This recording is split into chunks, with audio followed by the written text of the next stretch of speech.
गुरु प्यारी साध संगत जी, राधा स्वामी जी संगत जी, आज हम आपके लिए लंगर घर से जुड़ी एक जरूरी सूचना लेकर आए हैं। कृपया इसे अंत तक जरूर सुने। संगत जी, अगर आप डेरे में लंगर खाते हैं, डेरे जाते हैं, कभी आपने बाबा जी का लंगर छका है, तो यह खबर आपके लिए बहुत ही जरूरी होने वाली है। संगत जी, डेरे के लंगर घर में एक बहुत बड़ा बदलाव किया गया है। डेरे वालों ने एक फैसला लिया है।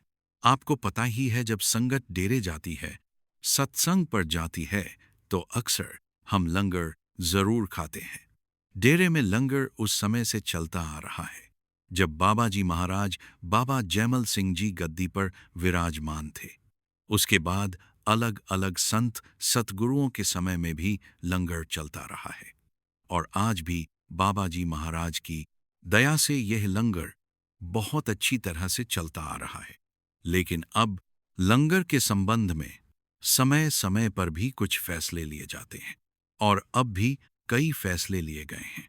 इस तरह से डेरे के लंगर के संबंध में बहुत बड़ा फैसला लिया जा चुका है।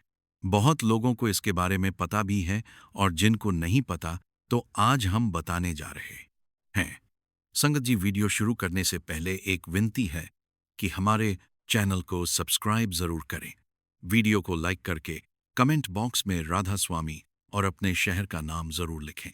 संगत जी, आपको पता ही है कि रोज डेरे में लंगर घर जब बनता है, तो अलग अलग जगहों पर जहां पर सेवा लगी होती है, जैसे कि गेट पर फार्म 7 से एस्क्राइब जरूर करें, हाउस पर या होशियारपुर फार्म पर, जालंधर फार्म पर, गुरदासपुर फार्म और मोगा फार्म आदि कई जगह पर जो सेंटर हैं, वहां पर अलग अलग स्थानों पर भी लंगर पहुंचाया जाता है।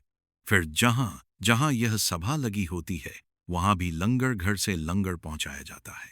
हर एक सेवादार, हर एक बहन और भाई तक बाबा जी की कृपा से लंगर रोज पहुंचाया जाता है। रोज वहां एक निश्चित शेड्यूल चलता है।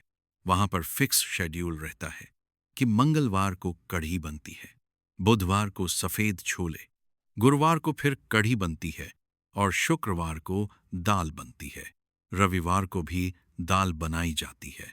इस तरह रोज यह व्यवस्था काफी समय से चलती रहती है। अब इसमें एक जरूरी जिम्मेदारी बन जाती है। वह है कि रोज फार्मर पर जो लंगर जाता है, गेटों पर लंगर जाता है, तो लंगर की कोई कमी नहीं रहती। ना ही कोई सीमा है कि आप जितना खुशी से खाना चाहते हैं उतना आप ले सकते हैं। जितनी भी आपने रोटी खानी है उतनी खाइए, वहां पर कोई मना नहीं है। लेकिन अब एक ऐसी बात है जिस पर हम सभी को ध्यान देना है। मान लीजिए कि नामदान घर में सेवा लगी हुई है, या गेट पर किसी की सेवा लगी है, या फार्म हाउस में सेवा लगी है। लंगर वालों को फोन करके पहले ही बता दिया जाता है कि हमारे यहाँ पर कितने सेवादार हैं। उतने ही सेवादारों के लिए वहां पर रोटियों का इंतजाम कर दिया जाता है। जब वहां पर संख्या को लिखवाया जाता है, तो वे पूरी बात को नोट करके उसी हिसाब से वहां पर लंगर भेज देते हैं, ताकि कोई भी भाई या बहन उस लंगर से वंचित ना रह जाए। लंगर दिन में 3 बार आता है। नाश्ता, दोपहर का लंगर और रात का भोजन भी इसी माध्यम से पहुंचता रहता है। लेकिन कई बार क्या होता है कि जितने सेवादार होते हैं, उनके हिसाब से हम एक अनुमान लगाकर लंगर में लिखवा देते हैं। मान लीजिए कि 10 आदमी हैं, तो हम कह देते हैं कि हमारे पास 10 सेवादार हैं और उसी हिसाब से रोटी और सब्जी को इंतजाम कर दिया जाता है। लेकिन यहां पर समस्या आती है। समस्या ये आती है कि जो लंगर गेट पर या अलग किसी स्थान पर पहुंचाया जाता है, कई बार उसमें से कुछ लंगर बच जाता है और लंगर वालों की खास हिसायत ये रहती है कि जब एक बार लंगर घर से लंगर बाहर चला गया, वे उसे वापस क्विट नहीं लेते। वापस ना लेने का कारण यह है कि पूरे दिन उस लंगर का उपयोग हो चुका होता है। उसमें हमारे हाथ लगे होते हैं और उसमें हमारे कीटाणु भी हो सकते हैं, क्योंकि वह झूठा भी हो जाता है। फिर वह कहीं ना कहीं खुला भी पड़ा रह जाता है और कई बार तो खराब भी होने का डर है कि वह पूरे दिन का रखा हुआ रहता है। सुबह की दाल बनी होती है, काफी समय में लगता है इन सब चीजों को बनाने के लिए भी। काफी समय तक लग जाता है, लेकिन फिर भी हमें सावधानी रखनी चाहिए। हम लोग जब भी सेवा पर जाते हैं, जरूरत से ज्यादा लंगर वहां पर लिखवा देते हैं कि किसी ने 10 प्रसादे लिखवा दिए, जबकि जरूरत केवल 7 की ही थी और 3 प्रसादे बच जाते हैं। इसलिए या तो अपने साथ लिफाफे लेकर जाया करें, ताकि जो भी लंगर बच जाए सारी संगत उसे अपने घर ले जाया करें। और किसी गेट पर अगर दोपहर का लंगर आया और शाम को छुट्टी होने लगे, तो दोपहर का लंगर अगर बचा हुआ है तो उसे आप वहां छोड़कर मत जाइए। उसे अपने साथ ले जा सकते हैं। आप उसे रास्ते में भी खा सकते हैं। दाल को आप गर्म करके भी खा सकते हैं। कढ़ी प्रसादा हो या कोई सब्जी बनी हो, कुछ भी हो, आप उसे अपने साथ ले जा सकते हैं, ताकि आप उसे रास्ते में भी खा सकें। क्योंकि कई बार यह देखा गया है कि जब हम लोग उसे वहीं पर छोड़ देते हैं तो वह गर्मियों में तो खराब भी हो जाता है और उसे फेंकना तक पड़ जाता है। उस लंगर पर बाबा जी की दृष्टि होती है। वह प्रसाद का रूप है। बाबा जी उस पर अपनी कृपा दृष्टि डालते हैं। जब हम मालिक का नाम लेकर वह लंगर खाते हैं तो वही लंगर बाद में अगर बच जाए और उसे फेंकना पड़े तो इसमें हमारा ही नुकसान है। संगत जी, यह हमारी सबकी ड्यूटी बनती है कि जो भी लंगर घर में लंगर बनता है उसे कभी व्यर्थ ना जाने दें। यह हमारी सबकी जिम्मेदारी है और हमारे सेवादारों के जत्थेदारों की भी यह ड्यूटी बनती है। इसलिए हम सभी को अपनी जिम्मेदारी निभानी चाहिए। अपने साथ कोई बर्तन या कोई थैला लेकर अवश्य जाएं। अगर सेवा के दौरान लंगर बच जाता है तो उसे आप अपने साथ लेकर आ सकते हैं। अगर वह नहीं बचता तो बहुत ही अच्छी बात है। संगत जी, कुछ लोग जिनको लंगर की महत्ता के बारे में पता है, वह बिल्कुल भी एक बूंद तक भी उसमें नहीं छोड़ते हैं। इसी बारे में महाराज जी के समय की एक घटना भी अक्सर सुनाई जाती है। यह महाराज सावंत सिंह जी के समय की बात है। एक अंधा व्यक्ति था। वह कहने लगा कि मुझे इंसान का जन्म मिला है। पिछले जन्म में मैं कौवा था। महाराज जी ने उसे कहा कि तुम चुप करके बैठ जाओ, लेकिन वह कहने लगा कि महाराज, मैंने पिछले जन्म में केवल लंगर की एक रोटी थोड़ी सी ही खाई थी। उसके बाद मैं कोए के रूप में था, लेकिन मैंने अनेक कर्म किए, यहां तक कि किसी की आंखें भी नोच डाली, जिसके कारण मैं इस जन्म में अंधा हूं। लेकिन उस लंगर की एक रोटी ने जो आपकी दया से मुझे मिली थी, उसी कारण मुझे इंसान का जामा प्राप्त हुआ है। हमें भी इंसान का जन्म मिला है। पता नहीं हमने पिछले जन्म में कौन कौन से कर्म किए होंगे। इसलिए हमें लंगर घर की रोटी को प्रसाद के रूप में अपनाना चाहिए और उसे बिल्कुल भी व्यर्थ नहीं करना चाहिए। बाबा जी की कृपा दृष्टि उस पर डली होती है। संगत जी, बाबा जी अभी अमेरिका में हैं और बाबा जी ने शनिवार और रविवार दोनों दिन अमेरिका के न्यूयॉर्क के पेंटुमा शहर में संगत को दर्शन दिए और संगत के साथ सवाल जवाब भी किए। इस दौरान हुजूर जी भी बाबा जी के साथ ही स्टेज पर विराजमान रहे। शनिवार 27 जून के सवाल जवाब भी पहले ही डाले जा चुके हैं और आज हम 28 जून रविवार के सवाल जवाब आपके साथ लेकर आए हैं। एक भाई ने हमारे साथ यह सवाल जवाब साझा किए हैं। एक सवाल के जवाब पर बाबा जी ने जब कहा कि मुझे तो मेरा पंजाब सबसे प्यारा लगता है, तो संगत खुश हो गई थी। सबसे पहले एक भाई ने निवेदन किया कि बाबा जी कई स्थानों पर सत्संग हिंदी में होता है, जबकि कुछ लोग चाहते हैं कि वह पंजाबी में भी हो। इस पर बाबा जी ने बहुत ही सरल शब्दों में समझाया कि जहां जिस भाषा को समझने वाले अधिक होते हैं, वहां उसी भाषा में सत्संग रखा जाता है। यदि किसी स्थान पर अधिकांश संगत हिंदी समझती है तो सत्संग हिंदी में होता है। यदि स्पेनिश बोलने वाले अधिक होंगे तो वहां स्पेनिश में होगा। बाबा जी ने उदाहरण देते हुए कहा कि यदि मैं अभी आप सबसे स्पेनिश में बात करने लगूं तो यहां बैठे कितने लोग उसे समझ पाएंगे। इसलिए व्यवस्था वही होती है जिससे से अधिक लोगों तक संदेश सही रूप में पहुंच सके। साथ ही उन्होंने यह भी फरमाया कि डेरे के नियमों और व्यवस्था का सम्मान करना चाहिए तथा जिम्मेदार सेवादारों के मार्गदर्शन का पालन करना चाहिए। इसके बाद एक भाई ने अंग्रेजी में प्रश्न पूछा उसने कहा कि उसे ऐसा महसूस होता है जैसे वह हर समय लोगों के सामने एक नकली चेहरा लगाए रहता है। उसे लगता है कि वह अपनी वास्तविक पहचान के साथ नहीं जी पा रहा और हर रिश्ते में बनावटी व्यवहार करना पड़ता है। इस पर बाबा जी ने बहुत सुंदर ढंग से समझाया कि बेटा, आज की दुनिया में बहुत से लोग किसी न किसी प्रकार का मुखौटा पहनकर जी रहे हैं।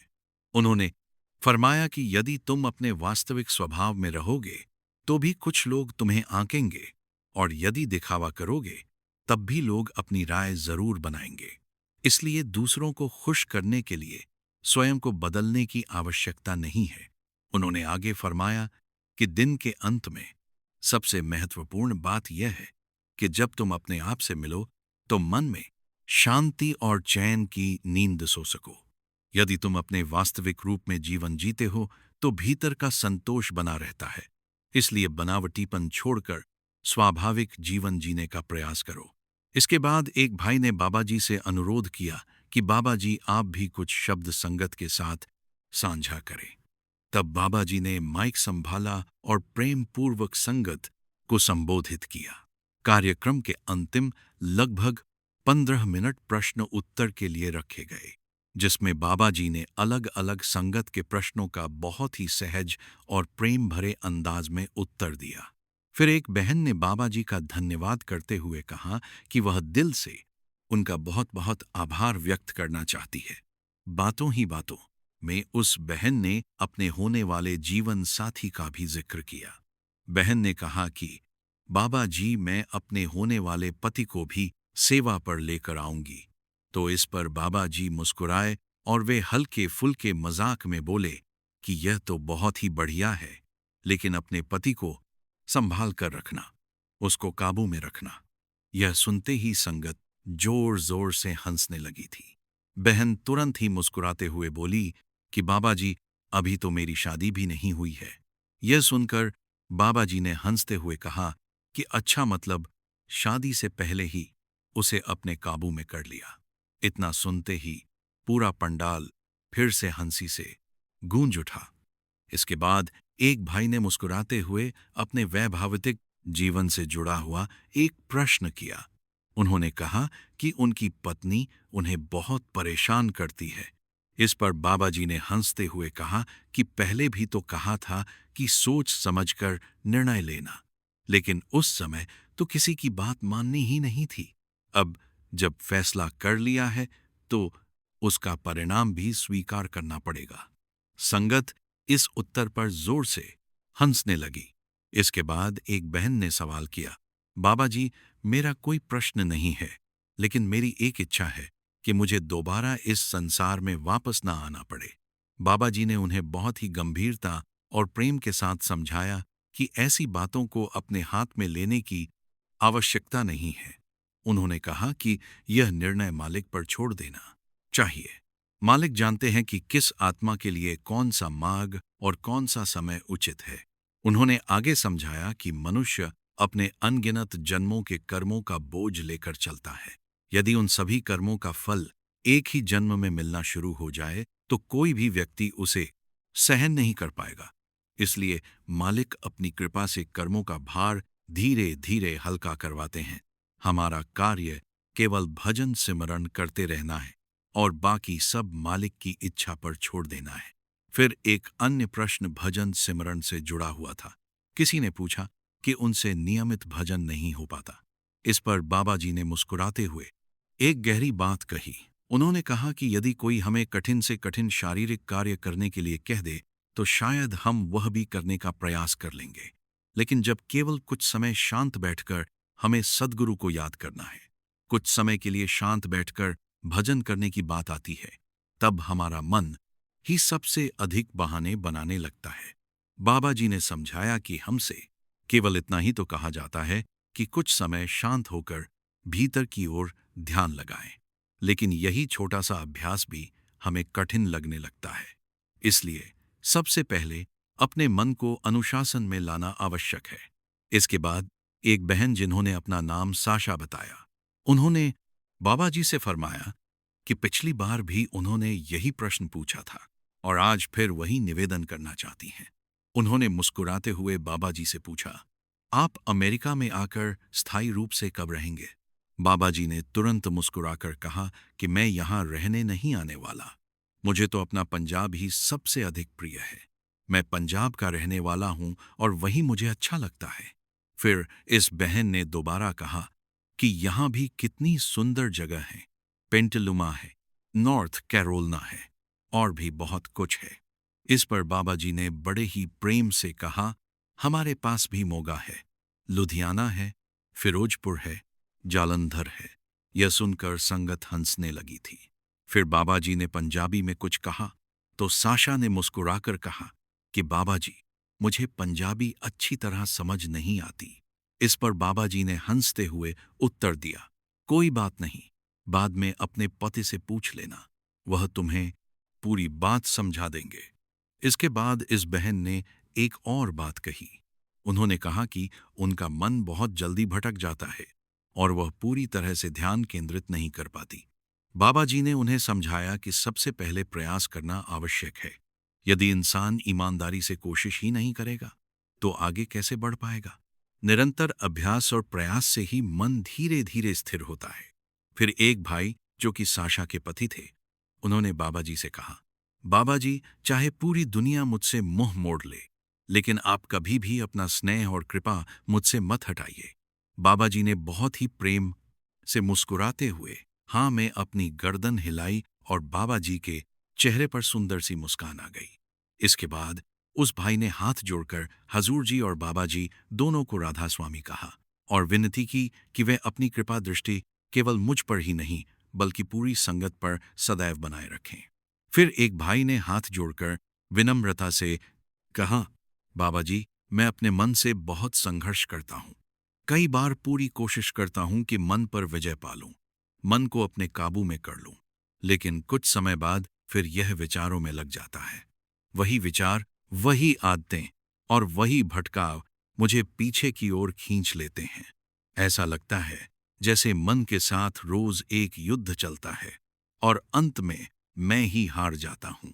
बाबा जी ने बहुत ही शांत स्वर में कहा, आध्यात्मिक मार्ग का सबसे बड़ा उद्देश्य मन को साधना है। यह यात्रा बाहर की नहीं भीतर की है। जो मन को समझाने और संभालने का प्रयास करता है वही धीरे धीरे आगे बढ़ता है। फिर इस भाई ने कहा, बाबा जी, पहले जब मैं आध्यात्मिक पुस्तकें पढ़ता था, सत्संग सुनता था और नियमित ध्यान में बैठता था, तब मेरा मन काफी शांत रहता था।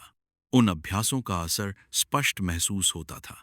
लेकिन अब ऐसा लगता है कि पहले जैसी एकाग्रता और रस इसमें नहीं रहा। इस सब पर बाबा जी ने समझाया कि साधना को कभी भी परीक्षा नहीं बनाना चाहिए। उन्होंने कहा कि परिणामों की चिंता किए बिना नियमित अभ्यास करते रहिए। जब भी समय मिले प्रेम और सहजता से भजन सिमरण में बैठ जाइए। धीरे धीरे मन स्वयं बदलने लगता है। फिर एक भाई ने कहा कि बाबा जी, उनकी पत्नी बंगाल से है और शादी के बाद उन्होंने आध्यात्मिक जीवन अपनाने के लिए मांस और मछली जैसी कई पुरानी आदतें छोड़ दी हैं। फिर इस भाई ने आगे कहा कि बाबा जी, आज पहली बार आपको और हजूर जी को एक साथ सामने देखकर मन अत्यंत ही प्रसन्न हो गया। बाबा जी ने कहा कि बेटा, यह अच्छी बात है, लेकिन हमें मन की बाहरी खुशी से ज्यादा अंदर की खुशी की चिंता करनी है, अंदर से दर्शन करने हैं। जिस दिन अंदर से जुड़ जाएंगे उस दिन मन अंदर से भी शांत हो जाएगा। फिर आगे एक भाई ने मुस्कुराते हुए कहा, बाबा जी, आप इतने वर्षों से हमें समझा रहे हैं, आज कुछ बिल्कुल नया बताइए। बाबा जी ने तुरंत हंसते हुए उत्तर दिया, जो पहले बताया गया है क्या वह पूरी तरह से जीवन में उतर गया है? क्या उन बातों पर अमल कर लिया है? जब पुरानी सीख ही पूरी नहीं हुई तो नई बातें सुनने की जल्दी क्यों है? यह सुनकर पूरा पंडाल मुस्कुरा उठा, लेकिन साथ ही सभी को एक गहरी सीख भी मिल गई कि हमें बाबा जी की बताई हुई बातों को अमल में भी लाना है, सिर्फ सिर्फ सुनकर नहीं छोड़ देना। इसके बाद एक लड़की ने जीवन और टालमटोल की आदत के बारे में प्रश्न किया। उसने पूछा कि बाबा जी, जब मन किसी अपशल कर देना अच्छे काम को बार बार आगे टालता रहता है तो उससे कैसे निकला जाए? बाबा जी ने कहा कि आवश्यकता से अधिक योजना बनाते रहना भी कई बार बाधा बन जाता है। यदि कोई कार्य सही है तो उसे उचित समय पर शुरू कर देना चाहिए। केवल सोचते रहने से कुछ नहीं बदलता। आगे बढ़ने का सबसे अच्छा तरीका है पहले कदम उठा लेना। फिर एक बहन ने फिर निवेदन किया कि बाबा जी, संगत की इच्छा है कि आप पैदल चलकर दर्शन देने की कृपा करें। इस पर बाबा जी ने बहुत प्रेम से समझाया कि बाहरी दर्शनों से भी अधिक महत्वपूर्ण है भीतर का जुड़ाव। मैं तो पहले पैदल दर्शन दे दूंगा, लेकिन जब तक अंदर से आप नहीं जुड़ेंगे, बाहरी दर्शनों से कोई फायदा नहीं है।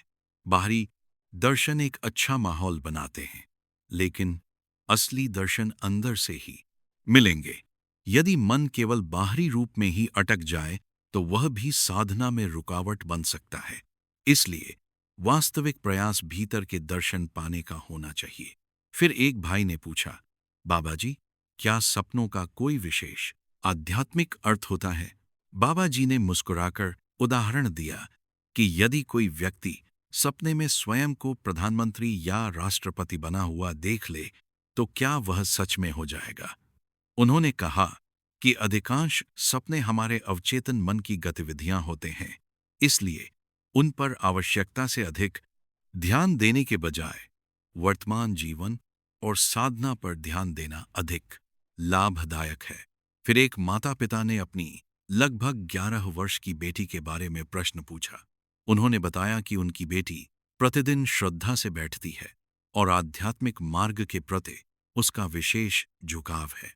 उन्होंने पूछा कि बाबा जी अपनी बेटी को आगे बढ़ने के लिए किस प्रकार प्रेरित कर सकते हैं। बाबा जी ने बहुत सरल और गहरा उत्तर दिया। उन्होंने कहा कि बच्चे पर किसी प्रकार का दबाव ना डालें। उसे केवल इतना कहें कि वह कुछ समय शांति से बिना किसी तनाव के आंखें बंद करके चुपचाप बैठ जाया करें। धीरे धीरे उसका मन स्वयं भीतर की ओर आकर्षित होगा। आध्यात्मिकता का बीज प्रेम और सहजता से ही फलता फूलता है, किसी दबाव से नहीं। अगर आप दबाव बनाएंगे तो बच्चे के मन पर प्रेशर पड़ेगा जो उसकी मानसिक स्थिति के लिए ठीक नहीं है। इसके बाद एक भाई ने कहा, बाबा जी, मुझे बहुत गुस्सा आता है। कई बार छोटी छोटी बात पर भी क्रोध आ जाता है, लेकिन उसके बाद मैं पछतावा भी होता है। लेकिन उस समय अपने आप पर मैं काबू नहीं रह पाता। मुझे क्या करना चाहिए? बाबा जी ने बड़े ही प्यार से उत्तर दिया कि बेटा, गुस्सा अचानक नहीं आता। उसके पीछे कई कारण होते हैं। कई बार हमारी जीवन शैली, हमारी सोच, हमारी आदतें हमारे गुस्से का कारण बनती हैं।